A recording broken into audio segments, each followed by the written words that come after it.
그럴 수 있어요. 뭐 이 정확한 정보는 아닐 수 있지만 혹시 페덱을 구하시는 분들이 있다면 네.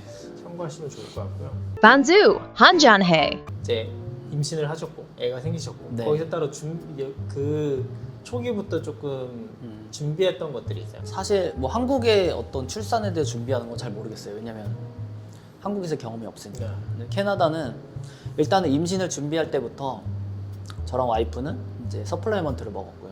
그리고 그 제품을 말해야 될지 모르겠지만 PPL이 들어올 수도 있어요. PPL이 들어올 수 있어요.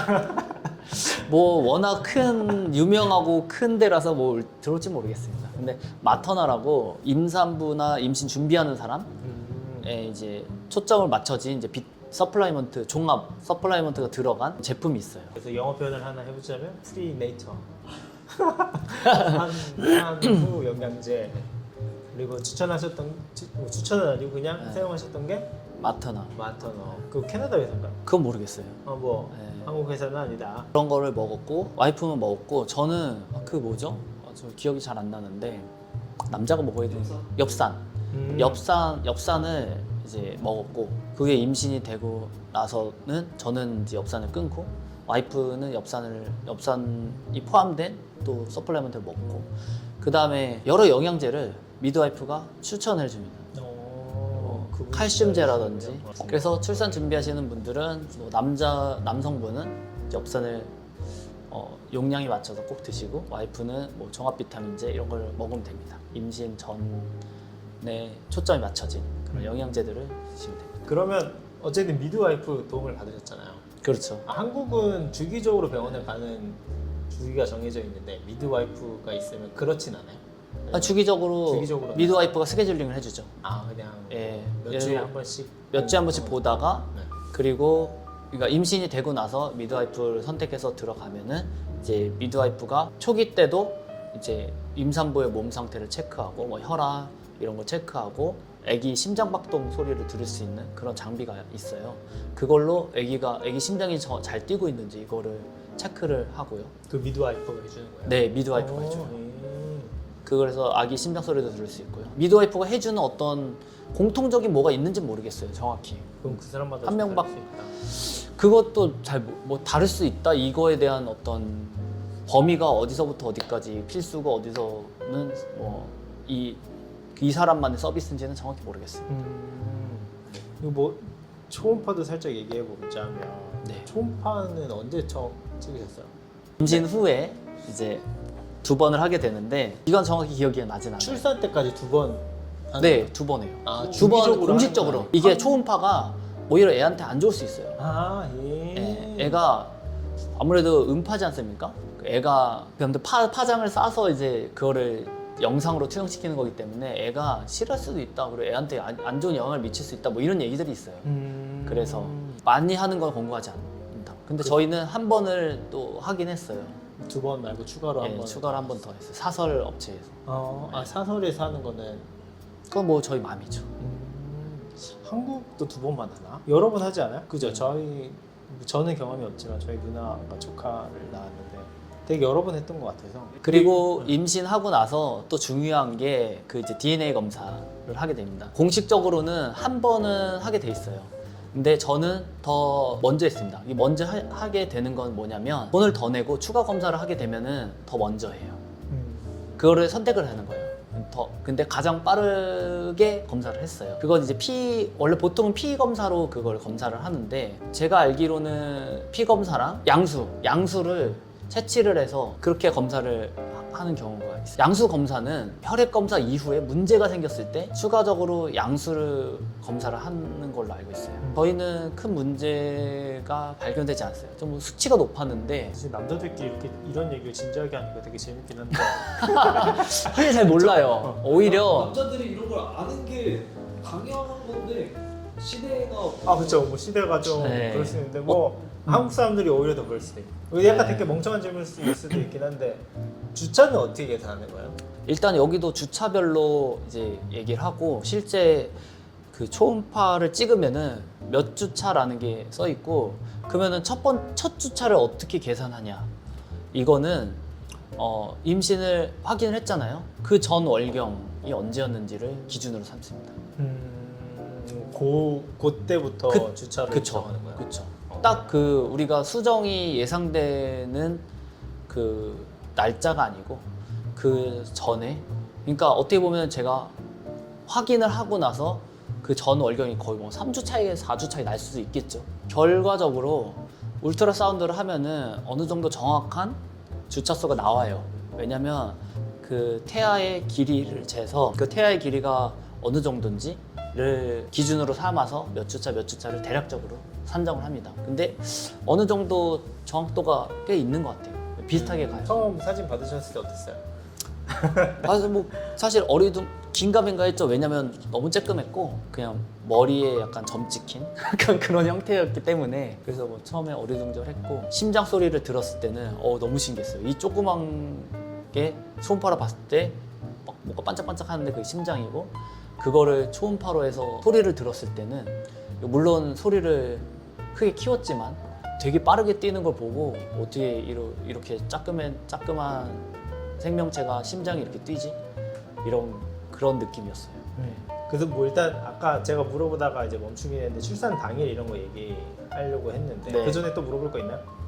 그 전에 해야 벌써? 되는 게 있어요. 한 가지가. 뭐예요? 저희 와이프는 자연분만이 아니고 제왕절개를 했어요. 제왕절개 할 때 출산하기 전날에 무슨 소독 스펀지 같은 거를 병원에서 이걸 해서 너 몸을 구석구석 잘 닦고 와라 이렇게 얘기를 해요. 네. 이게 정말 특이한 경우인데 병원에서 스펀지를 주지도 않고요. 처방을 해주지도 않아요. 그거를 너가 구해서 닦고 와라 이래요. 제왕절개 하기 전에. 병원에서 따로 소독 안 해줘요? 안 해줘요. 하고 가야 돼요. 물론 병원에서 추가적으로 뭐 절개부위나 이런 건 하겠죠. 하긴 근데 하겠지만 제가 말하는 건 온몸 구석구석 어... 이걸 얘기하는 거예요. 그래서 소독 스펀지 가이드는 줘요. 이런 성분이 포함된 소독 스펀지를 사서 2개를 사서 뭐 언제 전날 언제 그래서 2번에 걸쳐서 해라 이렇게 가이드는 줍니다. 근데 그거를 주지도 않고요. 그거 찾는데 굉장히 애를 먹었어요. 그냥 다 어디 있는데 팔진 않아요. 그냥 파머시 간다 그래서 다 팔지 않아요. 그걸 저희는 샤퍼스에서 구했고, 샤퍼스도 몇 군데 돌아다녀서 구했어요. 소독 스펀지라는 게 있단 네, 약간 다홍색의 소독 스펀지예요. 한국에도 있는지 모르겠지만 네. 한국에도 그렇게 하는지 모르겠지만 한국은 있겠지. 한국은 병원에서 해주지 않을까요? 아시는 분들은 알아서 이렇게 댓글 달아주시고요. 여기서 하고 가야 된다. 그러면 며칠 전 입원이 아니라 당일 입원이네요?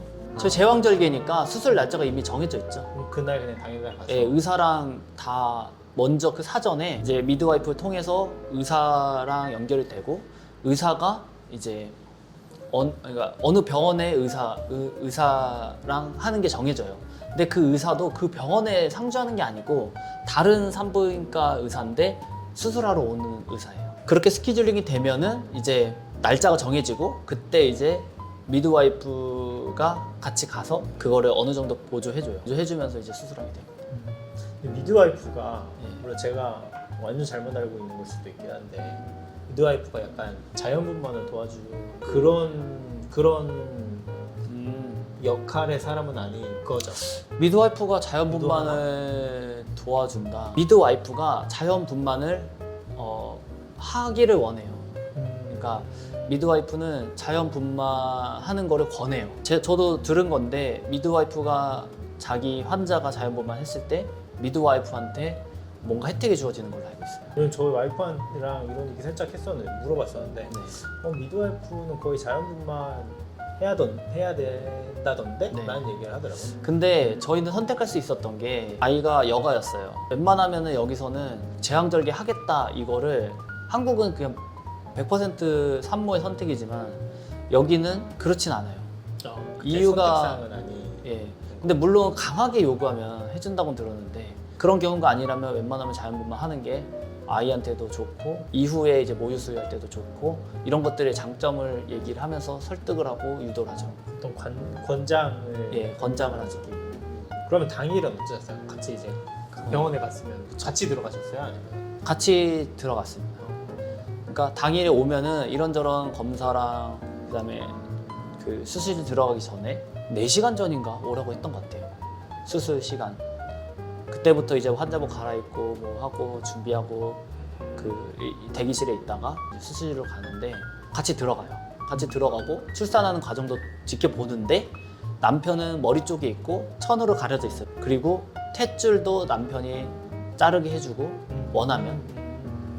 근데 기본적으로 자르게 하는 게 여기 기본인 것 같아요. 그리고 원하지 않으면 안 잘라도 돼요. 천으로 가리고 아이만 이렇게 해서 탯줄을 자르게 해주고 먼저 본인들이 자르고 그 다음에 남편은 이후에 탯줄을 자르게 해줘요. 길게 자르고 한 번 더 자르는 식으로. 남은 예. 거를. 근데 제왕절개 할 때 정말 신기했던 게 이제 다 이제 하반신 한국은 전신 마취를 하는 경우가 많다고 들었어요. 근데 여기는 하반신 마취가 기본이에요. 전신 마취까지는 안 하는데. 네. 그래서 하반신 마취를 한 상태에서 와이프가 출산하게 되는데 어느 정도 느낌은 나는데 아프진 않은 거죠. 그래서 와이프가 뭐 고통스럽게 안 왔었고 오히려 저는 그게 서로를 위해서 좋지 않나라는 생각이 들어요. 왜냐면 막 그 진통하고 막 그거 애가 나올 때까지 기도하고 기도래 저기 기다리고 그리고 막 자궁이 얼마나 열렸는지를 계속 체크하면서 그 위에 뭐 무통 주사를 맞고 그 다음에 보통 출산을 하게 되는데 그런 과정이 일단 생략이 돼요. 수술 날짜도 정할 수 있고 그래서 마음의 준비도 할 수 있고 그리고 생각보다 고통스럽지 않고 대신에 그 고통이 이후에 옵니다. 출산 이후에 오히려 듣기로는 자연분만이 회복이 빠르다 그랬어요. 그리고 제왕절개는 아무래도 배를 쬐다 보니까 병원에서 3일을 있게 해줘요. 근데 자연분만은 여기서 하루 만에 그냥 다음날 퇴원시킨다고 들었어요. 여기는 병실이 많지 않아서 한국처럼 뭐 일주일 이렇게 입원 안 시켜줍니다. 아무리 원한다 그래도. 근데 한국은 약간 산후조리원이라는 시스템이 있잖아요. 있죠. 네, 보통 이제 얼마나 있는지 3주? 한 달 정도 이제 산후조리원에 갔다가 오는 게 약간 지금은 일반적인 그렇죠. 것 같은데 여기는 산후조리원이라는 게 있나요? 아니요, 없어요.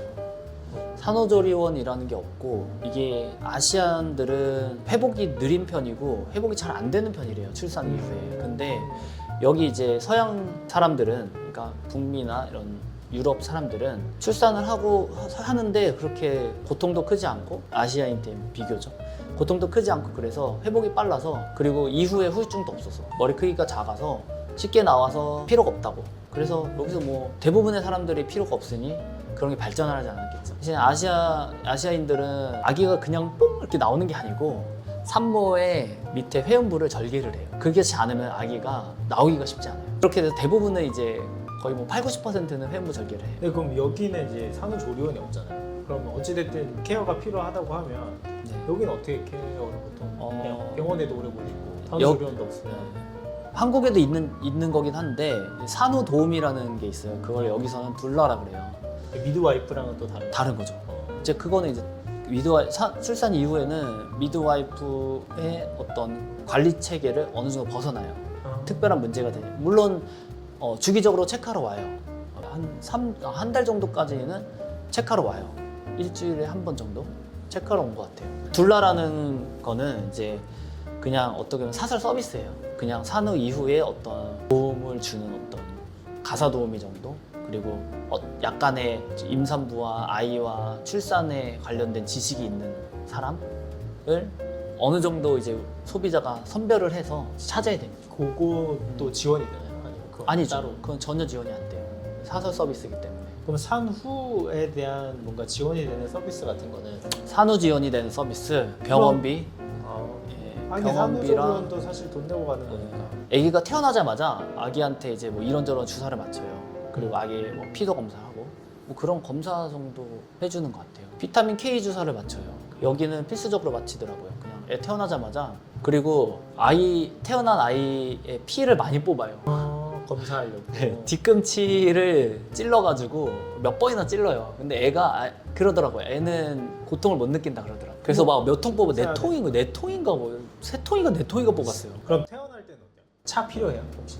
차는 필수는 아니에요. 네. 근데 차가 있어야 될 것만 같죠. 왜냐면 아이를 옮겨야 되는데 뭐 짐도 많고 예전에 한번 따로 얘기해 주셨던 것 같긴 한데 네. 만약에 차로 온다고 하면 필수적으로 뭔가 있어야 되는 것들이 있다고 하시셨던 것 같아요. 카시트가 필요해요.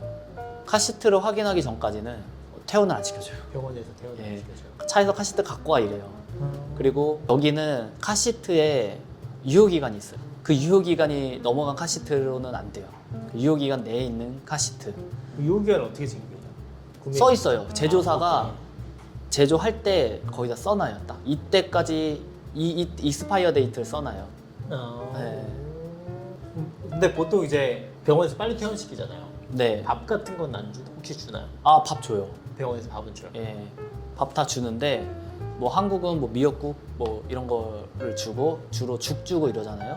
여기는 그쵸. 뭐 와플 뭐 그런 거 스프 이런 거 막 우리 딸기잼하고 식빵 이런 거 줍니다. 커피도 주는 커피도 줘요. 좀 커피도 주고. 원래 한국은 산모한테 커피가 카페인이 너무 많아서 안 좋다. 음. 안 준다고 들었어요. 그것도 잠깐 말씀드리면 산모들은 카페인을 섭취하면 안 된다 이런 말이 한국에서 많아요. 저도 처음에 그런 줄 알고 와이프가 카페인을 섭취할 때 서로 이제 다투기도 했어요. 근데 그래서 와이프가 굉장히 서운했죠. 사과를 했고 결국에는 뭐냐면 찾아본 결국 그리고 여기 있는 미드와이프나 의사들한테 물어본 결과 상관없다. 무슨 상관이냐. 어느 정도 기간 이후에는 하루에 한 잔 정도 섭취하는 거 그때 몇 밀리그램이었지 아무튼 어느 정도 기준이 있는데 그 이하로 섭취하는 거는 한 잔 정도거든요. 괜찮다라는 게. 과하지만 않으면 네, 옛날에는 이런 게 있었어요. 장애를 유발한다. 아니라고 하더라고요. 혹시 챙겨야 되는 거 있나요? 출산 당일날에 필수적인 거는 카시트랑 아기 옷이요. 일단은 퇴원을 해야 될 때 아기를 빨가벗겨서 데리고 썼지 않습니까? 이렇게 돌돌 말아서 주지 않나요? 돌돌 말아서 주긴 하는데 그래도 옷은 입혀서 데려와야죠. 네, 베네 쪼고리라고 하죠. 베네 쪼고리를 입혀서 근데 보통 하반신은 없죠. 하반신 옷이랑- 없고 옷만 상체만 하고 그 다음에 돌돌 싸서 이제 잘 해서 데려오긴 해요. 그리고 아기 기저귀도 병원에서 줍니다. 무상으로 주고요. 젖병이 없다 그러면은 이제 아기 젖병도 줍니다. 네, 그리고 분유도 줍니다. 무상으로 줘요. 달라 그러면. 그 며칠치를 그냥 그 병원에 있을 동안 몇 일. 네, 충분한 양을 줘요. 달라 그러면 아기가 달라 그러면 줍니다. 근데 아기가 먹는 양이 엄청 적어요. 처음에 태어나면 아기 위가 팥만하다고 하나? 우리 빨간 붉은 팥 있지 않습니까? 레드빈. 그만하다고 하고 며칠 지나면은 이게 좀 더 커져서 뭐 좀 강낭콩만해진다 뭐 이렇게 해서 막 초유를 먹이고 처음에는 이제 태어나자마자 이제 막 젖을 물리고 이래요. 그리고 이거 약간 빼먹었는데 그 출산을 하고 그 다음에 스킨 투 스킨을 해주는 게 가장 중요합니다. 접촉? 그쵸. 엄마와의 접촉이 돼야 돼요. 아기가. 그거를 하냐 안 하냐에 따라서 그쵸. 아기의 정서가 뭐 영향을 준다 이런 얘기들이 많아요. 그래서 태어나자마자 산모가 아기 안고 싶어요 이러면은 안겨줍니다. 그러고 한 몇 분 있어요. 출산 후에 뭐 주기적으로 검진 받거나 이런 것도 정해져 있나요? 미드와이프가 와서 아기에 대해서 몸무게하고 키 재고 이런 걸 해줘요. 그럼 그 출산은 병원에서 뭘 따로 잡아주는 게 아니라 그런 건 없어요. 보통 미드와이프가 예. 있으면 미드와이프가 뭐 아니면 케어를 산부인과 의사가 해주겠죠. 그건 선택이에요. 산부인과가 하면 산부인과가 케어해 주는 거고 그리고 미드와이프가 있으면 미드와이프가. 근데 그 둘의 차이점은 약간 감정적, 그러니까 감성적으로 다가가냐 안 다가가냐의 차이예요. 의사는 딱 지키는 선이 있고요. 미드와이프는 좀 더 산모나 아이에 좀 이렇게 감정적으로 다가가는 부분이 좀 더 있어요. 그러면 어찌됐든 이제 나왔으니까 네, 출생신고 하시잖아요. 출생신고했죠. 여기서 먼저 하셨을 거잖아요, 그죠? 그쵸. 여기서 먼저 했죠. 한국 거는 근데 거의 동시간대 하긴 했어요. 뭐 하루 이틀 차이. 여기는 어떻게 해요, 출생신고? 여기는 일단 여기서는 온라인에 들어가서 신고를 하면 됩니다. 한국 신고는 영사관에다가 서류를 보내면 돼요. 근데 먼저 캐나다에서 해야지. 그러니까 뭐 프로세스는 태울 수 있는데 신고를 보내고 서류를 보내는 게 한국 쪽이 이제 좀 더 시간이 있어요. 왜냐면 출생 증명서를 보내줘요. 캐나다에 이제 신고를 하면 그럼 출생 증명서를 받아서 같이 한국 영사관에다가 줘야 한국에서는 출생 신고가 돼요. 아, 그러니까 여기 출생 신고서가 있어야 예. 한국의 영사관에서 출생 신고가 된다는 거. 그렇죠. 온라인으로는 미리 뭐 이렇게 해놓고 그 다음에 최종적으로 서류는 이쪽에서 출생 신고를 받아요.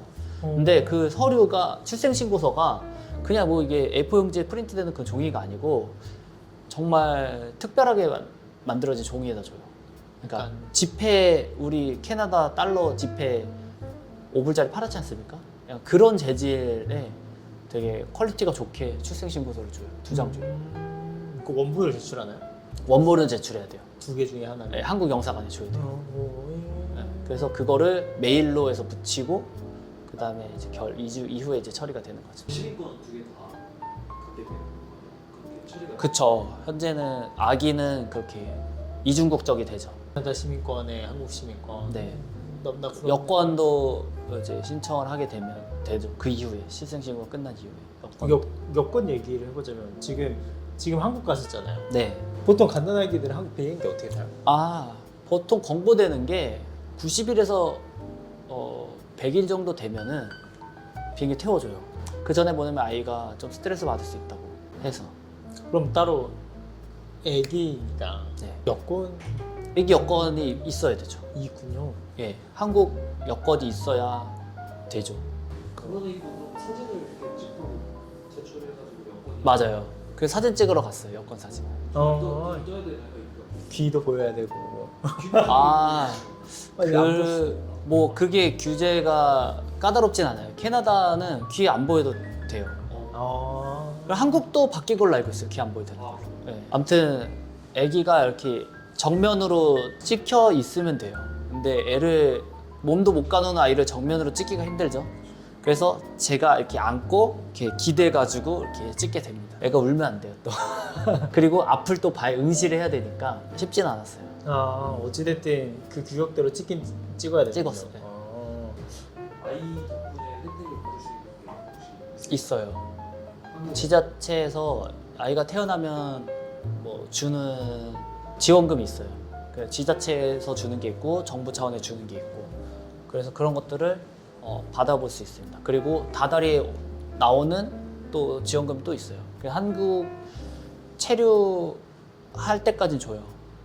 그리고 캐나다 오더라도 한 달치인가 뭐 더 주는 걸로 알고 있어요. 근데 그런 건 있어요. 뭐냐면 뭐 기저귀라든지 이런 분유 회사들 있잖아요. 이런 회사에서 신생아한테 아니면 임신 중에 있을 때 분유나 이런 것들을 무상으로 제공해줘요. 네, 그리고 뭐 용품들 있죠? 이런 것들도 보내줘요.